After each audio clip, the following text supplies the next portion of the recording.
Hello, welcome back to another blog. এটা ছিল Digha day 2। Morning থেকে শুরু হয়েছিল। সকালে আউটফিট পরে রেডি, কারণ যাবো সি বিচে যাবো শুধুমাত্র ব্রেকফাস্ট করতে, কারণ সি বিচে কেউ স্নান করতে একদমই ইন্টারেস্টেড নই এই রোদের মধ্যে। যদিও ওয়েদারটা খুবই ভালো ছিল। ঘরে আগে আমি রেডি হওয়ার আগে মনে করলাম ওকে রেডি করি, তাই ওকে রেডি করে ওর কিছু ক্লিপস নিয়ে আমিও রেডি হয়ে গেছি। ঘরের অবস্থা যা তা, কারণ হোটেলে জানোই অবস্থা ছড়ানো ছিটানো সব থাকে। তার মধ্যে বাইরে কিছু মেলা যাচ্ছিল না, কারণ প্রচণ্ড হাওয়া দিচ্ছিল, তাই সমস্ত ভেজা জামা কাপড়ও ঘরের ভিতরেই ছিল।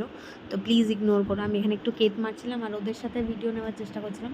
মনে হলো ব্যাক ক্যামেরায় ভালো, সরি ফ্রন্ট ক্যামেরায় ভালো আসে না, তাই একটু ব্যাক ক্যামেরা অন করে পোজ দিচ্ছিলাম।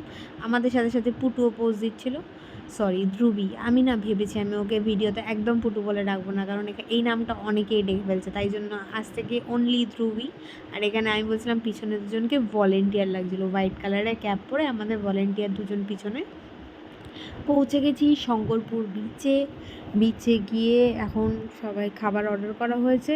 আর উনি ঘুম থেকে উঠে তখন মোটামুটি বিচের দৃশ্য দেখছে। এত হাওয়া দিচ্ছিল, ভয়ই লাগছিল ওকে নিয়ে বসে থাকতে যদি বাই চান্স ঠান্ডা লেগে যায়। তো লাকিলি দীঘা থেকে ঘুরে আসার পর ওর কিছু শরীর খারাপ হয়নি, বাট আমরা খুব খুব খুব ভয় ছিলাম যে ওয়েদার চেঞ্জ অনেক কিছুর কারণেই ঠান্ডা লাগলেও লাগতে পারে। ও তো খুব এনজয় করছিল, এই যে ওনার পাপার কোলে বাকি সবাই, আর ওদিকে লালটু তো ওকে হাসানোর চেষ্টা করছিল কিছু একটা ফানিভাবে। আমরা সবাই এখন বিচ থেকে ফিরে অনেক ইম্পর্টেন্ট কাজ আছে, যেটার জন্য মানে এখন বাইরে যাওয়া, বাড়ির থেকে বাইরে যাওয়া মানে গিয়ে একটুখানি হোটেলে চিল করা, সমুদ্র না করে সুইমিং পুলে চিল করা। এই যে ঘরে এসে রেডি হয়ে গেছি সুইমিং পুলে নামার জন্য। ওরা তখন সবাই নেমে গেছে, আমি জাস্ট রুবিকে ওপরে রেখে আমি এসেছিলাম তার কিছু ক্লিপস। আর এই যে আগের দিনে একটা ভিডিও ছেড়েছিলাম, প্রথম দিন ভিডিওটাই ভালো হয়েছিল, সেকেন্ড দিনটা অতটা ভালো হয়নি, তাও সেটা এখানে অ্যাটাচ করে দিলাম। আমি একটু কেক মেরে একটু ভিডিও ফটোজ নিচ্ছিলাম, তারপর অনেক নাচানাচি করছিলাম আমরা এখানে। আমার দিদি এখানে আমাকে কোরিওগ্রাফি করার চেষ্টা করছিল, যে এখানে ওহে ওহে গানটা চলছিল বিবি নাম্বার ওয়ানের। আর আমরা এখানে অনেক উদ্দাম নৃত্য করলাম। দুজন নৃত্য করার পর আমার জামাইবাবু মানে আমার দিদির বর, ও এখানে লালটুদার প্রচণ্ড ডান্স করছে। লালটুদার ডান্সের থেকে দেখা দেখি আমার বাবা ওদিকে ডান্স করছে। তো দুজন ডান্স করছে, সবাইকে দেখে বাড়ির ছোটো জামাইয়েরও ইচ্ছে হয়েছে, এবার বাড়ির ছোটো জামাইও নাচ করা শুরু করে দিয়েছে। কেউ বাদ দিইনি, আমরা সবাই নাচা টাচা হয়ে ফ্রেশ হয়ে বেরিয়ে পড়েছি খেতে।